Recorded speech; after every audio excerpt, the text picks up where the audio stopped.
O homem saudável.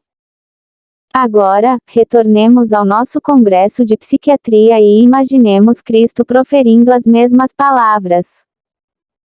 Ele se encontra no último dia do congresso, na mais interessante conferência sobre depressão, proferida pelo mais proeminente catedrático.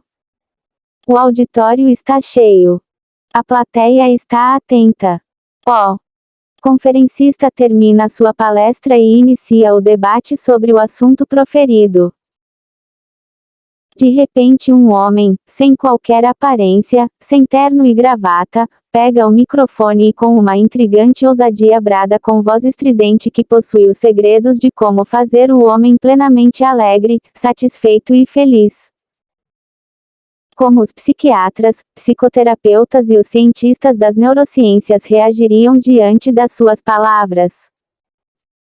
Antes de começarmos a avaliar o impacto dessas palavras, precisamos fazer algumas considerações sobre os atuais estágios da psiquiatria e da psicologia. O congresso em questão tem como tema vários tipos de depressão. Em diversos casos, a depressão pode ser considerada como o último estágio da dor humana. Nesses casos, é mais intensa do que a dor da fome, pois uma pessoa faminta ainda tem instinto de vida preservado, por isso remoe até lixo para sobreviver, enquanto algumas pessoas deprimidas podem, mesmo diante de uma mesa farta, não ter apetite e nem mais desejo de viver. A dor emocional da depressão é, às vezes, tão intensa e dramática que as palavras se tornam pobres para descrevê-la. Frequentemente só compreende a dimensão da dor da depressão quem já passou por ela. Além do humor deprimido, as doenças depressivas têm uma rica sintomatologia. São acompanhadas de ansiedade, desmotivação, baixa autoestima, isolamento social, insônia, apetite alterado, diminuído ou aumentado, fadiga excessiva, libido alterada, ideias de suicídio, etc. Precisamos considerar que no atual estágio de desenvolvimento da psiquiatria e da psicologia tratamos da doença depressiva, mas temos poucos recursos para prevenir a depressão. Tratamos do homem doente, deprimido, mas sabemos pouco sobre como promover o homem sadio, prevenir o primeiro episódio depressivo. A psiquiatria e a psicologia clínica sabem tratar com relativa eficiência os transtornos depressivos, obsessivos, a síndrome do pânico, mas não sabem como promover a alegria, o sentido existencial, o prazer de viver. Não sabem como promover a saúde do homem total, como torná-lo um investidor em sabedoria, como desenvolver as funções mais importantes da inteligência. Prevenir os episódios depressivos e reciclar as influências genéticas para o humor deprimido, por intermédio do desenvolvimento da arte de pensar, do gerenciamento dos pensamentos negativos, da capacidade de trabalhar os estímulos estressantes ainda é um sonho para o atual estágio da psiquiatria. De modo semelhante, expandir a capacidade de sentir prazer diante dos pequenos estímulos da rotina diária, aprender a se interiorizar, viver uma vida plenamente tranquila na turbulenta escola da existência também parece um sonho para o atual estágio da psicologia. O discurso de Cristo abalaria a psiquiatria e a psicologia. Agora imagine Cristo, no atual estágio da psiquiatria e da psicologia, participando daquele congresso científico. De repente, ele se levanta e discursa que se alguém cresce nele, se vivesse o tipo de vida que ele propunha, do seu interior jorraria um prazer inesgotável, fluiria um rio de satisfação plena, capaz de irrigar toda a sua trajetória de vida. Certamente todos os presentes naquele congresso ficariam chocados com seus pensamentos. Todos ficariam se perguntando como este homem teve a coragem de afirmar que possui o segredo de como fazer fluir do âmago da mente humana um sentido existencial pleno. Que pensamentos são estes? Como é possível alcançar tal experiência de prazer? Suas palavras causariam um grande escândalo e, ao mesmo tempo, provocariam profunda admiração em alguns. Ele não seria condenado à morte como na sua época, pois as sociedades modernas se democratizaram, mas, se insistisse nesta ideia, seria expulso daquele evento ou, então, seria taxado como um paciente psiquiátrico. Todavia, como alguém pode ser taxado por dizer palavras tão ousadas, impensáveis, e ser, ao mesmo tempo, intelectualmente lúcido, emocionalmente tranquilo, capaz de perceber os sentimentos humanos mais profundos e de superar as ditaduras da inteligência? Cristo, de fato, é um mistério. Em algumas ocasiões, Cristo proferia pensamentos totalmente incomuns, que eram cercados de enigmas, fugindo completamente à imaginação humana. Embora ele tocasse na necessidade íntima de satisfação do homem, suas palavras eram surpreendentes, inesperadas. Se o investigarmos criteriosamente, constataremos que, ao contrário do que muitos pensam, seu desejo não era produzir regras morais, ideias religiosas, corrente filosófica, mas transformar a natureza humana, introduzi-la numa esfera de prazer e sentido existencial. Provavelmente nunca ninguém discursou com tanta eloquência sobre essas necessidades fundamentais do homem como ele. Cristo era audacioso. Sabia que suas palavras perturbariam a inteligência da sua época e, sem dúvida, das demais gerações, mas ainda assim não se intimidava, pois era fiel ao seu pensamento. Falava com segurança e determinação aquilo que estava dentro de si mesmo, ainda que muitos ficassem confusos diante das suas palavras ou corresse risco de vida. Se elas fossem ditas na atualidade, alguns psiquiatras ficariam tão perturbados ao ouvi-las que talvez dissessem entre si: quem é este homem que proclama tais ideias? Estamos na era dos antidepressivos que atuam no metabolismo da serotonina e de outros neurotransmissores. Só conseguimos atuar na miséria do homem psiquicamente doente, não sabemos fazer do homem um ser mais contemplativo, solidário, feliz. Como pode alguém ter a pretensão de propor uma vida emocional e intelectual intensamente rica, qualitativa? Outros talvez comentassem: não sabemos nem como estancar as nossas próprias angústias, as nossas próprias crises existenciais, como pode alguém propor um prazer pleno, incessante, que jorra do interior do homem? Cristo, de fato, disse palavras inatingíveis para o atual estágio da ciência. Suas metas em relação ao prazer e ao sentido existencial são tão elevadas que representam um sonho ainda não sonhado pela psiquiatria e pela psicologia do século XXI. Suas propostas são muito atraentes e vão ao encontro das necessidades mais íntimas da espécie humana, que apesar de possuir o espetáculo da construção de pensamentos, é tão desencontrada, submete-se a tantas doenças psíquicas e tem dificuldade de contemplar o belo e viver um prazer estável. Crer ou não em suas palavras é uma questão pessoal, íntima, pois seus pensamentos fogem à investigação científica, extrapolam a esfera dos fenômenos observáveis. As ideias e intenções de Cristo, ao mesmo tempo que representam uma belíssima poesia que qualquer ser humano gostaria de recitar, abalam a maneira como compreendemos a vida.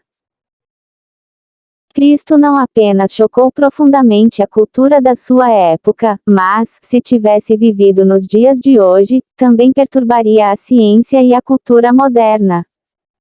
Cristo queria produzir uma revolução no interior do homem.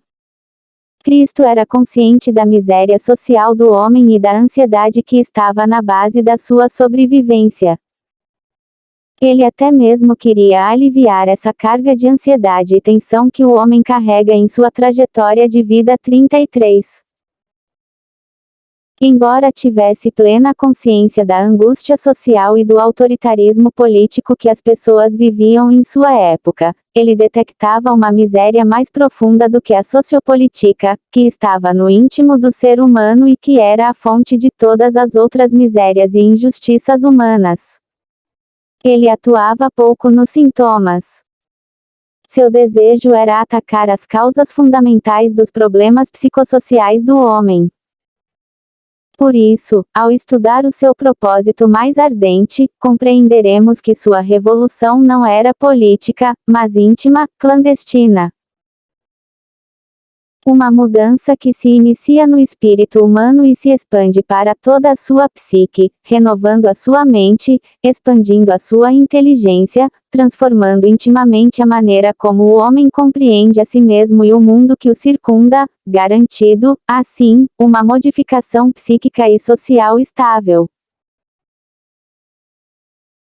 Cristo expressava que somente por meio dessa revolução insidiosa e íntima o homem poderia vencer a paranoia do materialismo desinteligente e do individualismo e desenvolver os sentimentos mais altruístas da inteligência, como a solidariedade, a cooperação social, a preocupação com a dor do outro, o prazer contemplativo, o amor como fundamento das relações sociais. Quem pode questioná-lo? A história tem confirmado, ao longo das sucessivas gerações, que ele tinha razão. O comunismo ruiu e não produziu o paraíso dos proletários. O capitalismo gerou um grande desenvolvimento tecnológico e socioeconômico.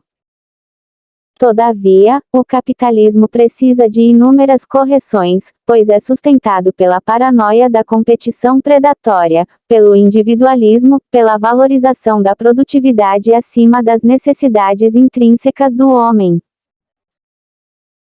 A democracia, que tem sido uma das mais importantes conquistas da inteligência humana, pois garante o direito à liberdade de pensar e se expressar, não estancou algumas chagas psicossociais fundamentais das sociedades modernas, como a violência psicológica, as discriminações, a farmacodependência, a exclusão social.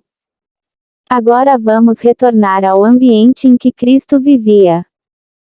Como disse, ele procurou realizar uma revolução clandestina na psique e no espírito humanos. Por diversas vezes, demonstrou claramente que o seu trono não estava em Jerusalém. Para o espanto de todos, expressou que seu reino se localizava no interior do homem. Jerusalém era a capital cultural e religiosa de Israel. Lá, os escribas e fariseus, que eram os líderes políticos e os intelectuais da época, amavam, como alguns políticos de hoje, os primeiros lugares nos banquetes, o status e o brilho social. 34. Cristo sabia que em Jerusalém esses líderes jamais aceitariam essa revolução interior, jamais aceitariam essa mudança na natureza humana, essa transformação no pensamento e na maneira de ver o mundo. De fato, sua proposta, ao mesmo tempo bela e atraente, era ousadíssima. Conduzir as pessoas a se interiorizar e reciclar seus paradigmas e conceitos culturais é uma tarefa quase impossível quando elas são intelectualmente rígidas e fechadas.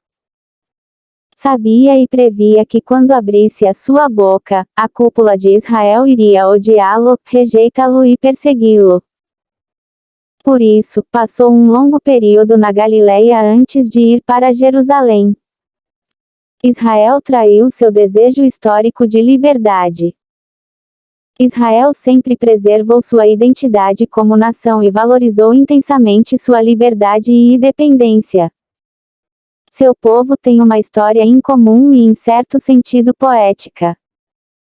Abraão, o patriarca desse povo, deixou com intrepidez a conturbada terra de Ur dos caldeus e foi em busca de uma terra desconhecida.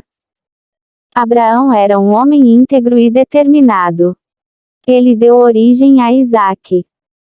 Isaque deu origem a Jacó, que recebeu o nome de Israel, que quer dizer, príncipe de Deus. Israel teve 12 filhos que se tornaram 12 tribos. Da tribo de Judá saíram os reis de Israel. O nome judeu deriva da tribo de Judá. As raízes milenares desse povo culturalmente rico impediam que ele se submetesse ao jugo de qualquer imperador. Apenas a força agressiva dos impérios sufocavam o ardente desejo de liberdade e independência dessa nação. Devido ao desejo compulsivo de liberdade, o povo de Israel passou por situações dramáticas em alguns períodos históricos, como no de Calígula. Caio Calígula era um imperador romano agressivo, desumano e ambicioso. Ele, além de ter matado vários senadores romanos, destruído seus amigos e violado os direitos dos povos que subjugava, ambicionava se passar por Deus.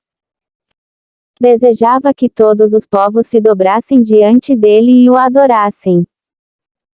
Para o povo judeu esse tipo de adoração era inadmissível e insuportável. Caio sabia da resistência do povo judeu e odiava a sua audácia e insubordinação asterisco. Os judeus, mesmo combalidos, desterrados, errantes e com risco de passar por uma faxina étnica, foram praticamente os únicos que não se dobraram aos pés de Caio. A liberdade, para esse povo, não tinha preço. Flávio Joséfos, um brilhante historiador, que viveu no século I desta era, nos relata uma história dramática pela qual o povo de Israel passou devido ao desejo de preservar sua independência. O povo de Israel era considerado um corpo estranho para o vasto domínio de Roma e tinha frequentes reações contra esse império. No ano 70 d.C., os judeus novamente se revoltaram contra ele e se sitiaram dentro de Jerusalém. Tito, general romano, se encarregou de debelar o foco de resistência e retomar Jerusalém. Eles podiam render-se ou resistir e lutar. Preferiram a resistência e a luta. Tito cercou Jerusalém e iniciou uma das mais sangrentas guerras da história. Os judeus resistiram além de suas forças. A fome, a angústia e a miséria foram enormes. Morreram tantos judeus que exalava mau cheiro na cidade. Era possível pisar em cadáveres pelas ruas. Por fim, Jerusalém foi destruída e o que restou do povo foi levado cativo e dispersado. Esses exemplos mostram o desejo desesperador do povo judeu de preservar sua liberdade, identidade e independência. Porém, houve uma época em que a cúpula judaica traiu seu desejo de liberdade e independência. É incrível constatar, mas Cristo perturbou tanto os líderes judeus com sua revolução interior e seus pensamentos, que eles preferiram um imperador gentil à liderança de Cristo, que tinha raízes judias, embora ele manifestasse que não queria o trono político. Israel preferiu manter a simbiose com o Império Romano a admitir Jesus como Cristo. A cúpula de Israel, na época de Cristo, amou mais o poder sociopolítico do que sua busca de liberdade e independência. Todavia, quero deixar claro que a imensa maioria do povo judeu provavelmente não concordava com a postura da cúpula judaica. Havia até mesmo diversos membros dessa cúpula, como Nicodemos e José de Arimateia, que tinham grande apreço por Cristo e discordavam da sua condenação injusta. Entretanto, eles se calaram, pois temiam as consequências que sofreriam por dar crédito a Cristo. Quando a cúpula judaica traiu o desejo de liberdade e independência que movia há séculos o povo de Israel, quando Pilatos, zombando dela, disse que não poderia crucificar o Rei dos Judeus, 35. Ficaram indignados com o ultraje de Pilatos. Por isso, suplicaram-lhe que o crucificasse e o pressionaram dizendo que César é que era o rei deles. Os judeus sempre rejeitaram drasticamente o domínio do Império Romano, mas nesse momento preferiram César a Cristo, um romano a um judeu. Como disse, Cristo evidenciava que queria um reino oculto, dentro do homem. A liderança judia se sentia ameaçada pelos pensamentos de Cristo. Seu plano era intrigante e complexo demais para ela. Seu propósito rompia todos os paradigmas existenciais. Por isso, Cristo foi drasticamente rejeitado. Alguns judeus dizem hoje que Cristo era uma pessoa querida e valorizada na sua época pela cúpula judaica. Porém, as biografias de Cristo são claras a esse respeito. Ele foi silenciado, zombado, cuspido no rosto e odiado, embora fosse amável, dócil e humilde e ao mesmo tempo pronunciasse palavras chocantes, nunca ouvidas. Suas palavras se tornaram perturbadoras demais para ser analisadas, principalmente por aqueles que amavam o poder e não eram fiéis à sua própria consciência. A síndrome de Pilatos. A cúpula judaica ameaçou denunciar Pilatos ao governo de Roma se ele não condenasse Cristo. Pilatos tinha um grande poder conferido pelo Império Romano, o de vida e de morte. Todavia, era um político fraco, omisso e dissimulado. Ao inquirir Cristo, Pilatos não via injustiça nele. 36. Por isso, desejava soltá-lo, mas ele era frágil demais para suportar o ônus político dessa decisão. Assim, cedeu à pressão dos judeus. Entretanto, para mostrar que ainda detinha o poder político, fez uma cena teatral superficial, lavou as suas mãos. Pilatos se escondeu atrás do lavar das mãos. Ele não apenas cometeu um crime contra Cristo, mas também contra si mesmo, contra a fidelidade à sua própria consciência. Aquele que é infiel à sua própria consciência tem uma dívida impagável consigo mesmo. A síndrome de Pilatos tem varrido os séculos e contaminado alguns políticos. É muito mais fácil se esconder atrás de um discurso eloquente do que assumir com honestidade seus atos e suas responsabilidades sociais. A síndrome de Pilatos se caracteriza pela omissão, dissimulação, negação do direito, da dor e da história do outro. Cristo era seguido pelas multidões. Por onde passava havia um grupo de pessoas despertadas por ele. As multidões se aglomeravam ao seu redor. Isso causava um grande ciúme na cúpula judaica. Pessoas de todos os níveis se ajuntavam e o procuravam para ouvir aquele homem amável e ao mesmo tempo instigante e determinado. Elas procuravam conhecer os mistérios da existência, anelavam a transformação íntima, clandestina, que ele proclamava. Os relatos demonstram que, uma vez, mais de 5.000 homens o seguiram, outra vez, mais de 4.000, sem contar as mulheres e crianças. 37. Isto era um fenômeno social espetacular.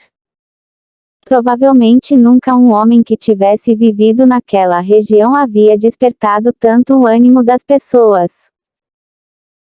Provavelmente nunca um homem sem qualquer aparência ou propaganda tivesse sido seguido de maneira tão apaixonada e calorosa por numerosas multidões. A cúpula judaica estava muito preocupada com o movimento social em torno de Cristo. Ela tinha medo de que ele desestabilizasse a simbiose entre a liderança de Israel e o Império Romano. Por isso, ele tinha que ser eliminado. A liderança judia nem sequer cogitou sobre a linhagem de Cristo, sobre suas origens. Não se preocupou em questioná-lo honestamente. Para ela, ele não derramou lágrimas, não tinha família, não teve infância, não sofreu, não construiu relacionamentos, enfim, não teve história. A ditadura do preconceito anula a história das pessoas. Cristo tinha de morrer, não importava quem ele fosse. Cristo abalaria qualquer sistema político onde tivesse vivido. A liderança judaica não se importou em sujar suas mãos arrumando testemunhas falsas. Oh! Importante era condená-lo. Porém, nenhuma testemunha era coerente e, por isso, não conseguiram argumentos plausíveis para condená-lo. 38. São atípicos os paradoxos que envolvem a história de Cristo. Ninguém falou do amor como ele e, ao mesmo tempo, ninguém foi tão odiado como ele. Ele se doou e se preocupou tanto com a dor do outro, e ninguém se preocupou com a sua dor. Ele foi ferido e rejeitado sem oferecer motivos para tanto.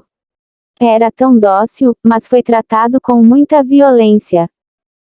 Não queria o trono político, mas foi tratado como se fosse o mais agressivo dos revolucionários.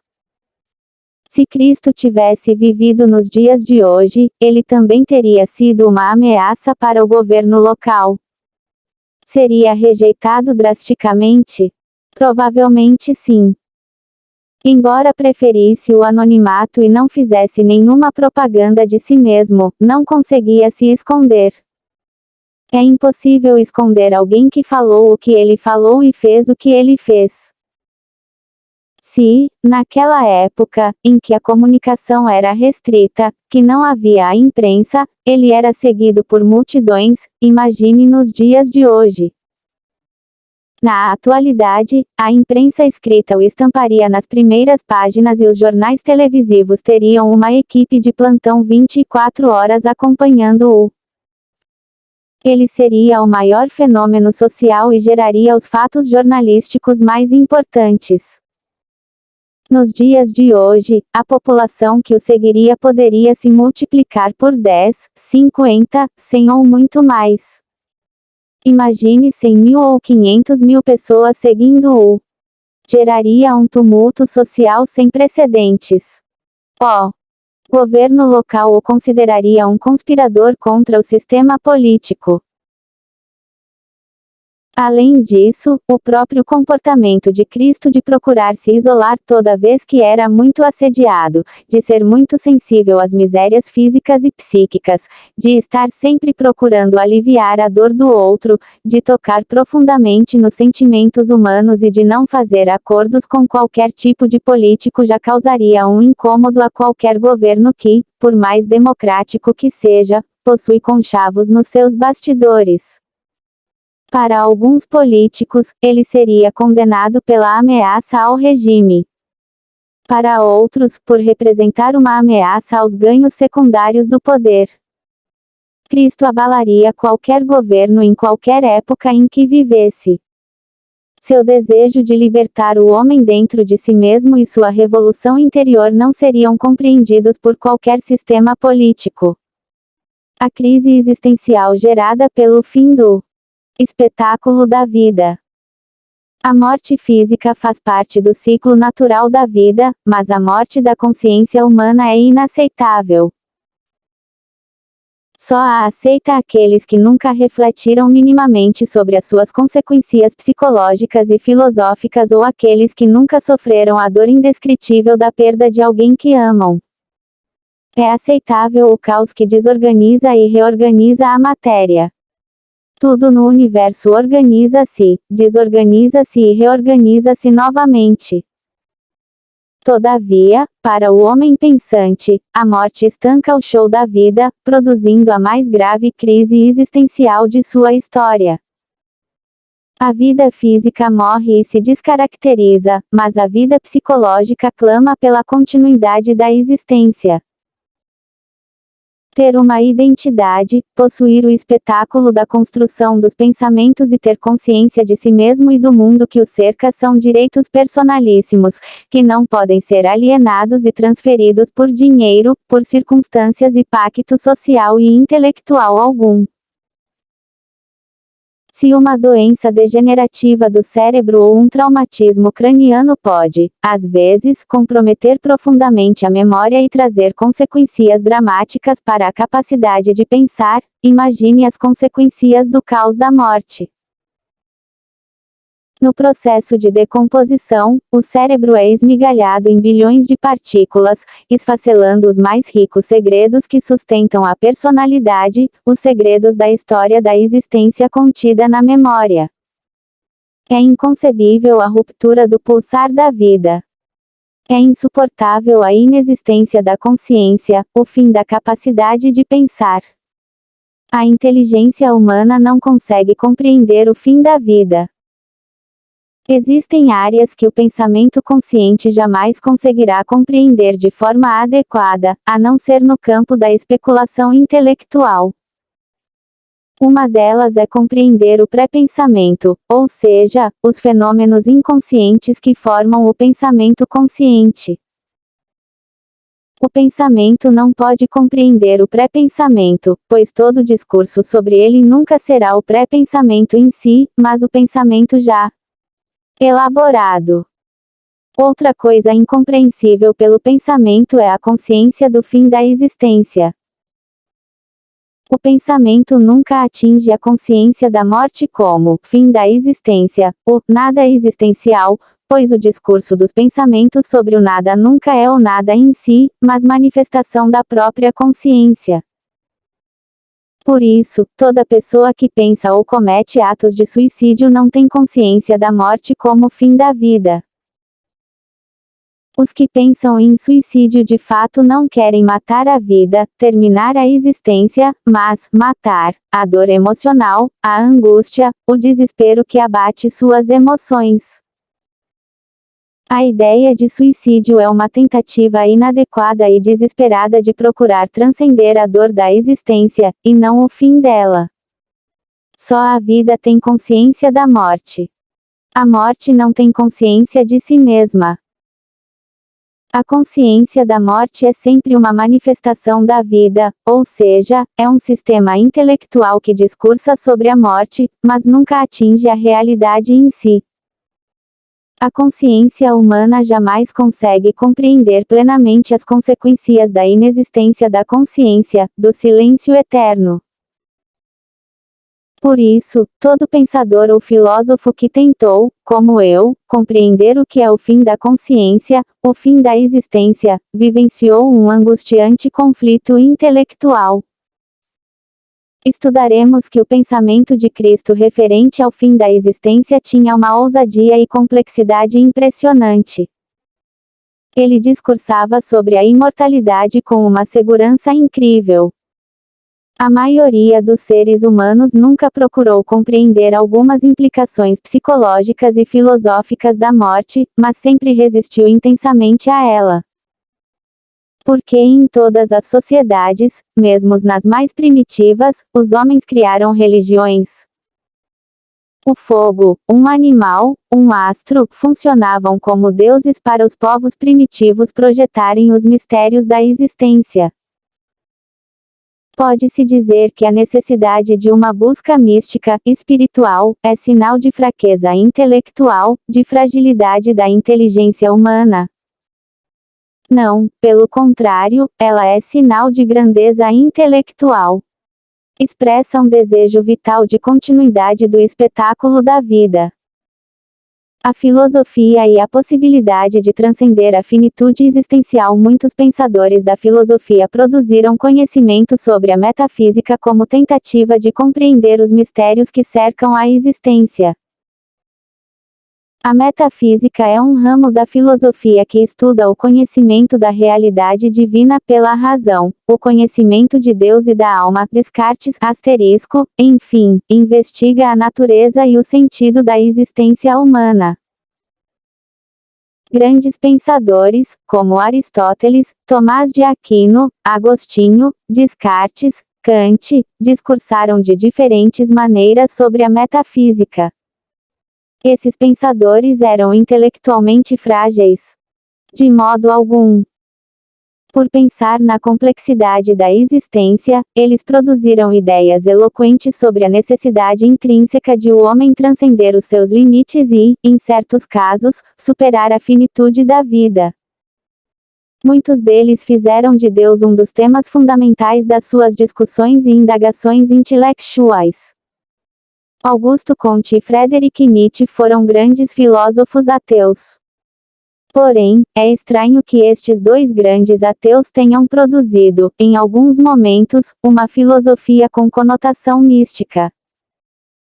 Comte queria estabelecer os princípios de uma religião universal, uma religião positivista. Nietzsche discursava sobre a morte de Deus, porém no final de sua vida produziu Assim Fala Zaratustra uma obra que tinha princípios que regulavam a existência, tais como os provérbios de Salomão. Alguns veem nesse livro um esforço de última hora para recuperar a crença na imortalidade. Ninguém deve ser condenado por rever sua posição intelectual, pois do ponto de vista psicológico e filosófico há uma crise existencial intrínseca no ser humano diante do fim da existência.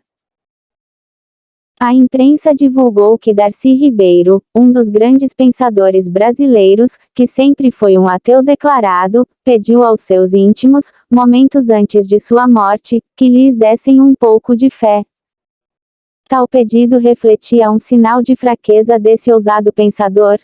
Não. Refletia a necessidade universal e incontida de continuidade do espetáculo da vida. Há doenças psíquicas que geram uma fobia ou medo doentio da morte, como a síndrome do pânico e determinados transtornos obsessivos compulsivos TOC. No pânico, ocorre um dramático e convincente teatro da morte. Nele, há uma sensação súbita e iminente de que se vai morrer. Tal sensação gera uma série de sintomas psicossomáticos, como taquicardia, aumento da frequência respiratória e sudorese. Esses sintomas são reações metabólicas instintivas que tentam conduzir o homem a fugir da situação de risco. Todavia, no pânico, tal situação de risco é imaginária, apenas um teatro dramático que o eu deve aprender a gerenciar e, às vezes, com o auxílio de antidepressivos. Nos TOC, principalmente naqueles que estão relacionados a ideias fixas de doenças, ocorrem também reações fóbicas diante da morte, que aqui também é imaginária. Nesses transtornos, ocorre uma produção de pensamentos de conteúdo negativo, não gerenciada pelo eu, conduzindo a pessoa a ter ideias fixas de que está com câncer, que vai sofrer um infarto, ter um derrame, etc. O TOC e a síndrome do pânico acometem pessoas de todos os níveis intelectuais. A experiência imaginária da morte na síndrome do pânico e nos transtornos obsessivos gera uma ansiedade intensa, desencadeando uma série de sintomas psicossomáticos. Tais doenças podem e devem ser tratadas. Apesar de haver doenças psíquicas que geram uma fobia doentia da morte, há uma fobia legítima, não doentia, ligada ao fim da existência, que psiquiatra e medicamento nenhum podem eliminar. A vida só aceita o fim de si mesma se não estiver próximo desse fim. Se estiver próxima desse fim, ela o rejeita automaticamente ou, então, o aceita se convencer da possibilidade de superá-lo. O homem animal e o psicológico não aceitam a morte. O equívoco intelectual do ateísmo de Marx. Nem o homem animal ou instintivo, e muito menos o homem psicológico ou intelectual, aceitam a morte. Quando estamos correndo risco de vida, seja por uma dor, um ferimento, a ameaça de uma arma, um acidente, o homem animal surge com intensidade, os instintos são aguçados, o coração acelera, a frequência respiratória aumenta e surge uma série de mecanismos metabólicos para nos retirar das situações de risco de vida. Quando o homem animal aparece, o homem intelectual diminui, ou seja, fecha as janelas da inteligência, retrai a lucidez e a coerência. Nesse caso, os instintos prevalecem sobre o pensamento. Toda vez que estamos sob uma grande ameaça, ainda que seja imaginária, reagimos muito e pensamos pouco. Por vivermos numa sociedade doentia, onde prevalece a competição predatória, o individualismo, a crise de diálogo, criamos uma fábrica de estímulos negativos que cultivam o estresse do homem animal, como se ele vivesse continuamente sob ameaça e risco de vida. O homem das sociedades modernas tem mais sintomas psicossomáticos do que o das tribos primitivas. O homem psicológico, mais do que o homem animal, não aceita a morte. O desejo da eternidade, de transcender o caos da morte, é inerente ao ser humano, não é fruto de uma cultura. Como analisaremos, Cristo tinha consciência disso. Seu discurso sobre a eternidade ainda é perturbador. Os que estão vivos elaboram muitos pensamentos para procurar confortar-se diante da perda dos seus íntimos, como: ele deixou de sofrer, ele descansou, ele está em lugar melhor. Mas ninguém diz: ele deixou de existir. A dor da perda de alguém é uma celebração à vida. Ela representa um testemunho vivo do desejo irrefreável do homem de continuar o show da existência. Num velório, os íntimos da pessoa que morreu, que geralmente representam a minoria, sofrem muito, e os agregados, a maioria, fazem terapia. Como os agregados fazem terapia? Eles procuram se interiorizar e se reciclar diante da morte do outro. Dizem uns para os outros: não vale a correria da vida, não vale a pena se estressar tanto, a vida é muito curta para lutar por coisas banais, depois morremos e fica tudo aí. Essa terapia grupal não é condenável, mas representa uma revisão saudável de vida. A terapia grupal nos velórios é uma homenagem inconsciente à existência. O desejo de superar o fim da existência está além dos limites das ideologias intelectuais e sociopolíticas. Um dos maiores erros intelectuais de Karl Marx é ter procurado criar uma sociedade pregando o ateísmo como massificação cultural. Marx encarou a religiosidade como um problema para o socialismo. Ele era um pensador inteligente, mas por conhecer pouco os bastidores da mente humana, foi ingênuo. Talvez nunca tenha refletido com mais profundidade sobre as consequências psicológicas e filosóficas do caos da morte. Se o tivesse feito, teria compreendido que o desejo de superação da finitude existencial é irrefreável. O desejo de continuar a sorrir, a pensar, a amar, a sonhar, a projetar, a criar, a ter uma identidade, a ter consciência de si e do mundo está além dos limites da ciência e de qualquer ideologia sociopolítica. O homem possui uma necessidade intrínseca de procurar por Deus, de criar religiões e de produzir sistemas filosóficos metafísicos. Tal necessidade surge não apenas como tentativa de superar sua finitude existencial, mas também para explicar a si mesmo o mundo, o passado, o futuro, enfim, os mistérios da existência.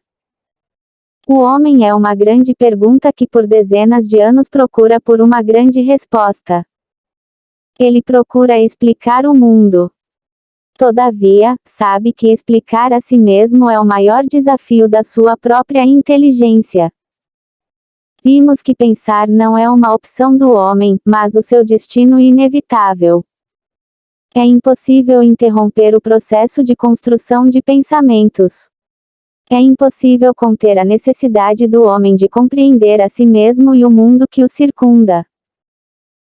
Na mente humana há uma verdadeira revolução de ideias que não pode ser estancada, nem mesmo pelo controle do eu.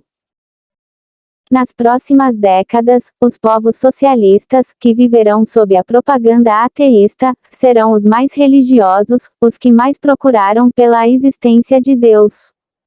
Por quê? Porque o socialismo procurou eliminar algo indestrutível. E parece que isso já está ocorrendo intensamente na Rússia e na China.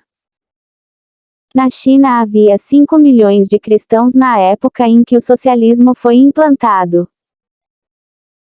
Agora, passados tantos anos de propaganda ateísta, há notícias extraoficiais que dizem que há mais de 50 milhões de cristãos naquele país.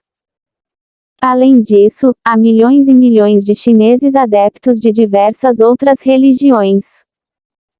O desejo de transcender o fim da existência não pode ser contido. A melhor maneira de propagar uma religião é tentar destruí-la.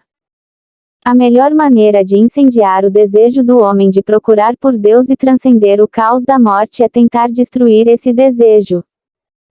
A medicina como tentativa desesperada de aliviar a dor e prolongar a vida. A ansiedade pela continuidade da existência e a necessidade de mecanismos de proteção diante da fragilidade do corpo humano mergulhou o homem tanto numa busca mística, espiritual, como também promoveu intensamente o desenvolvimento da ciência ao longo da história. Os produtos industriais embutem mecanismos de segurança que revelam a ansiedade humana pela continuidade da existência. Os aparelhos elétricos e eletrônicos têm que possuir mecanismos de segurança para os usuários. Os veículos cada vez mais incorporam sistemas de proteção para os passageiros. A engenharia civil possui alta tecnologia não apenas para produzir construções funcionais, mas também seguras. Nas empresas, os mecanismos de segurança são fundamentais nas atividades de trabalho. Porém, de todas as ciências que foram influenciadas pela necessidade de continuidade e preservação da integridade física e psicológica do homem, a medicina foi a mais marcante. A medicina agrega um conjunto de outras ciências, a química, a biologia, a física, a biofísica, a matemática, etc. E tem experimentado um desenvolvimento fantástico. Ela evoluiu tanto como tentativa desesperada do homem de superar a dor como para prolongar seus dias de vida. Há milhões de volumes nas bibliotecas de medicina, inúmeras revistas médicas são editadas todos os meses. O conhecimento se multiplica tanto que cada vez surgem novas especialidades. Todos os anos são descobertas novas técnicas laboratoriais, cirúrgicas e novos aparelhos que dão suporte aos diagnósticos. Diariamente são realizadas no mundo todo mesas redondas, conferências e congressos médicos de todas as especialidades. Porque a medicina está passando por um desenvolvimento explosivo. Porque o homem quer aliviar a dor, expandir sua qualidade de vida e prolongar a sua existência. A medicina é uma ciência poética. Os médicos sempre desfrutaram de um grande prestígio social em toda a história da humanidade, pois, ainda que não percebam, eles mexem com as mais dramáticas necessidades existenciais do homem, a de aliviar a dor e continuar a vida.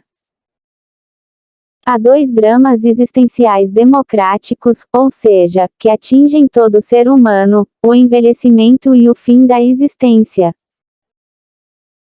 De um lado, cientistas do mundo inteiro estão gastando o melhor do seu tempo para descobrir medicamentos, conhecer o metabolismo celular, pesquisar novos aparelhos. Todas essas pesquisas objetivam fornecer novas técnicas e procedimentos para diagnosticar doenças, preveni-las, tratá-las e, assim, expandir a qualidade de vida e prolongar o inevitável, o fim da existência. De outro lado, muitos pesquisadores estão produzindo novos conhecimentos por meio da medicina ortomolecular, estética, cirurgia plástica, que procuram rejuvenescimento e retardar o inevitável, o envelhecimento. Tanto a incontida busca espiritual do homem, ao longo da história, como o contínuo desenvolvimento da medicina são dois testemunhos vivos de que no âmago do ser humano pulsa o desejo ardente de superar o drama do envelhecimento e do fim da existência e, consequentemente, continuar o espetáculo da vida. O discurso de Cristo sobre o segredo da eternidade. Após ter feito essa exposição, vamos retornar ao nosso personagem principal, Cristo. Quero estudar o impacto que suas palavras sobre a crise existencial do homem e a sua proposta sobre a superação do caos da morte provocariam nos dias de hoje. Vamos imaginar Cristo reagindo, falando, expressando seus pensamentos numa sociedade que não tivesse qualquer cultura sobre o cristianismo. O que Cristo diz sobre a crise existencial do homem? Que ele tem para nos falar sobre a continuidade do espetáculo da vida. Suas palavras sobre esses assuntos são triviais. Elas perturbariam nossos pensamentos. Seu pensamento sobre o fim da existência se aproxima dos pensamentos dos intelectuais. Cristo disse palavras incomuns, inéditas, capazes de abalar tanto os alicerces dos cientistas da medicina como da religiosidade humana. Antes de responder tais perguntas, vamos resgatar algumas características de Cristo. Ele possuía um viver que rimava num paradoxo. Por um lado, expunha-se publicamente e por outro procurava, sempre que possível, o anonimato. Além disso, gostava de falar na terceira pessoa. Dizia que fazia as obras, proferia as palavras e executava a vontade do Pai. 39. Porque usava a terceira pessoa em sua argumentação? Por vários motivos, dos quais destacarei 3. Primeiro, por causa da questão da Trindade, um assunto complexo que a ciência não tem como discutir. Segundo, porque não gostava de se ostentar. Terceiro, porque em suas biografias há indícios claros que expressam que ele conhecia a facilidade com que distorcemos a interpretação. Por isso afirmava que a fidelidade do testemunho de alguém tinha que ser confirmada por 2 pessoas. 40. Além disso, Cristo não impunha suas ideias, mas as expunha. Não pressionava ninguém a segui-lo, apenas as convidava. Era contra o autoritarismo do pensamento, por isso procurava continuamente abrir as janelas da inteligência das pessoas para que refletissem sobre suas palavras. Resumindo, Cristo não gostava de se ostentar, conhecia as distorções da interpretação, era elegante no seu discurso e aberto quando expunha seus pensamentos. Agora, precisamos investigar sua biografia e conhecer outras particularidades da sua personalidade. Cristo era flexível e brando nos assuntos que tratava, todavia em alguns pontos ele foi extremamente determinado. Entre esses pontos destaca-se o que ele pensava sobre a continuidade da existência e sobre a eternidade. A respeito da continuação do espetáculo da vida, era incisivo. Não deixava margem de dúvida sobre seu pensamento. E, diga-se de passagem, seu pensamento era ousadíssimo. Neste assunto deixava o discurso em terceira pessoa de lado e expressava claramente que tinha o segredo da eternidade. Discursava que a vida eterna passava por ele. Disse: quem crer em mim, ainda que morra, viverá. 41. Eu sou o pão vivo que desceu do céu. Se alguém comer esse pão viverá para sempre. 42. Proferiu muitas palavras semelhantes a essas, que são incomuns e possuem uma dimensão indescritível. Ele não disse que se as pessoas obedecessem a regras de comportamentos ou doutrinas religiosas teriam a vida eterna. Não. Os textos são claros, ele concentrou nele mesmo o segredo da eternidade. Disse que se alguém cresce nele e o incorporasse interiormente, essa pessoa teria a vida eterna, a vida inesgotável e infinita. Quem produziu um discurso como esse na história? De todos os homens que brilharam em suas inteligências, ninguém foi tão ousado em seus pensamentos como Cristo. De todos aqueles que fundaram uma religião, uma corrente mística ou uma filosofia metafísica, ninguém teve a intrepidez de produzir palavras semelhantes às quais ele proferiu em primeira pessoa. Ao investigarmos o pensamento de Cristo, verificamos que ele realmente não falava de mais uma religião e nem de uma corrente de pensamento. Falava dele mesmo, discorria sobre a sua própria vida e o poder que ele expressava que ela continha. Chegou até a expressar que ele era o caminho, a verdade e a vida. 43. Ao proferir essas palavras, atribuiu a si mesmo o caminho para chegar à verdade em seus amplos aspectos e o caminho para se conquistar uma vida infindável. Nós estamos psicodaptados às palavras de Cristo, por isso não ficamos perturbados com elas. Os escribas e fariseus sabiam o que elas significavam, por isso ficaram profundamente perturbados. Existiram diversos profetas ao longo de tantos séculos, mas nunca alguém ousou dizer o que aquele carpinteiro de Nazaré proferiu. Ficaram perplexos diante do discurso dele em primeira pessoa. Apesar de viverem sob a ditadura do preconceito e de ser intelectualmente rígidos, tinham plena razão de ficar perplexos. As palavras que ele discursou são seríssimas.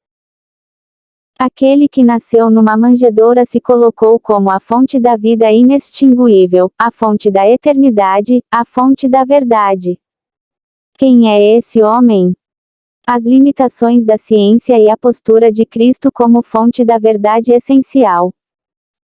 Uma área do conhecimento só ganha o status de verdade científica quando comprova os fatos e prevê fenômenos. Se falarmos que o tabagismo prejudica a saúde, precisamos provar que os fumantes contraem determinadas doenças, como câncer de pulmão e doenças cardiovasculares. Uma vez provados os fatos, podemos prever fenômenos, ou seja, podemos prever que os fumantes têm mais possibilidades de adquirir essas doenças do que os não fumantes. Ao comprovar os fatos e prever fenômenos, o conhecimento, principalmente nas ciências físicas e biológicas, deixa de ser um mero conhecimento e passa a ganhar status de verdade científica. Porém, aqui há um problema filosófico sério que muitos não compreendem. Uma verdade científica não atinge jamais a verdade essencial. 1 milhão de pensamentos sobre um tipo de câncer do pulmão causado pela nicotina, verdade científica, não é o câncer em si, verdade essencial ou real, mas apenas um discurso científico sobre ele. Do ponto de vista filosófico, a verdade científica, ciência, procura a verdade real, essencial, mas jamais a incorpora. Outro exemplo, se produzirmos 1 milhão de ideias sobre um objeto de madeira, todas essas ideias poderão definir e descrever a celulose contida na madeira, mas a madeira continua sendo a madeira e as ideias continuam sendo meras ideias. A interpretação de um terapeuta sobre a ansiedade de um paciente não representa a essência da energia ansiosa do paciente, mas um discurso sobre ela. A interpretação está na cabeça do terapeuta, mas a ansiedade está na emoção do paciente, portanto, ambos estão em mundos diferentes. Sei que muitos leitores podem estar confusos com o que estou dizendo, mas o que quero mostrar é que a discussão filosófica sobre o que é a verdade tem varrido os séculos. Eu mesmo, por mais de 10 anos, produzi uma teoria filosófica sobre o que é uma verdade científica, qual a sua relação com a verdade essencial, como ela se constrói na mente humana, até onde é relativa, quais são seus limites, alcances e lógica. Todas essas questões são muito complexas e não entrarei em detalhes neste livro. Todavia, o que quero enfatizar, por meio da exposição deste assunto, é que, a respeito da verdade, Cristo colocou-se numa posição que a ciência jamais pôde atingir. Quando Cristo disse que era o caminho, a verdade e a vida, foi tão perturbador que se identificou como a própria verdade essencial, como a própria essência da vida. Ele não disse que possuía a verdade acadêmica, ou seja, que possuía um conjunto de conhecimentos, de ideias e de pensamentos verdadeiros, mas sim que ele mesmo era o caminho que conduz à fonte da verdade essencial, o caminho que atinge a própria essência da vida. Que vida era essa? A vida eterna, infindável e inesgotável, que ele expressava possuir. Ao dizer tais palavras, posicionou-se como alguém que possuía uma natureza que estava além dos limites do que é propriamente humano. Ele se posicionou como Filho de Deus, como autor da existência, como arquiteto da vida ou qualquer outro nome que se possa dar. Seu discurso foi impressionante. Como estudaremos, Cristo gostava de discursar que era Filho do Homem. Ele apreciava a sua condição humana, porém em alguns momentos aquele homem mostrava uma outra face, por meio da qual ele reivindicava sua divindade. Como seres humanos, temos diversos limites. Ninguém pode dizer de si mesmo que é o caminho, a verdade e a vida. Ninguém que é meramente humano, mortal e finito pode dizer que possui em si mesmo a eternidade. Somos todos finitos fisicamente. Somos todos limitados temporal e espacialmente. Como pode uma pequena gota reivindicar ser uma fonte de água? O que nenhum homem teria coragem de proferir, a não ser que estivesse delirando, Cristo proferiu com a mais incrível eloquência. Temos limitações na organização dos pensamentos, que são construídos a partir dos parâmetros que temos na memória. O fim e o infinito são parâmetros incompreensíveis e inatingíveis pela inteligência humana. Pense no que é o fim e tente esquadrinhar o que é o infinito. Já perdi noites de sono pensando nesses extremos. A existência humana transcorre dentro de um pequeno parêntese da eternidade. A vida humana é apenas uma pequena gota existencial na perspectiva da eternidade. Nossos pensamentos estão num pequeno intervalo entre o princípio e a eternidade. A ciência trabalha dentro dos intervalos de tempo, sejam eles enormes ou extremamente pequenos. Sem o parâmetro do tempo não há ciência. Se estudar aquilo que transcorre nos intervalos de tempo é sofisticado, imagine estudar os fenômenos que estão além dos limites do tempo, que transcorrem na eternidade. Um dos motivos de a ciência ter sido tímida e omissa em investigar a inteligência de Cristo é que seus pensamentos tratam de assuntos que extrapolam os parâmetros da ciência. O que a ciência pode dizer a respeito dos pensamentos de Cristo sobre a eternidade? Nada. A ciência, por ser produzida dentro dos intervalos de tempo, não tem como confirmar nem discordar dele. Se estudar a própria existência já é uma tarefa complexa, como será possível a ciência discorrer sobre a autoria da existência? Podemos discorrer teoricamente sobre as origens do universo, sobre os buracos negros, a teoria do Big Bang, mas não temos recursos intelectuais para discorrer sobre a origem da origem, a causa das causas, aquilo que está antes do início, a fonte primeira. O pensamento pode estudar os fenômenos que estão no pré-pensamento. Sim, mas o pensamento sobre o pré-pensamento, como disse, será sempre o pensamento, e não o pré-pensamento em si.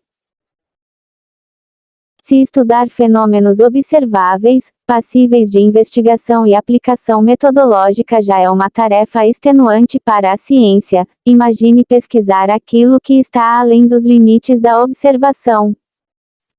Se a ciência mal entende os fenômenos da vida, como pode entender aqueles que transcendem o fim da existência? De fato, a ciência tem limitações para pesquisar os complexos pensamentos de Cristo sobre a eternidade e a superação do caos da morte. Tais pensamentos entram na esfera da fé. O discurso de Cristo abalaria os fundamentos da medicina. Apesar de a ciência não ter condições de estudar o conteúdo do discurso de Cristo e do poder que ele expressava ter, ela, como comentei, não está de mãos amarradas. Ainda pode investigar algumas áreas importantes da sua inteligência. Pode estudar a sua coragem e ousadia para dizer palavras incomuns e o choque psicossocial dessas palavras.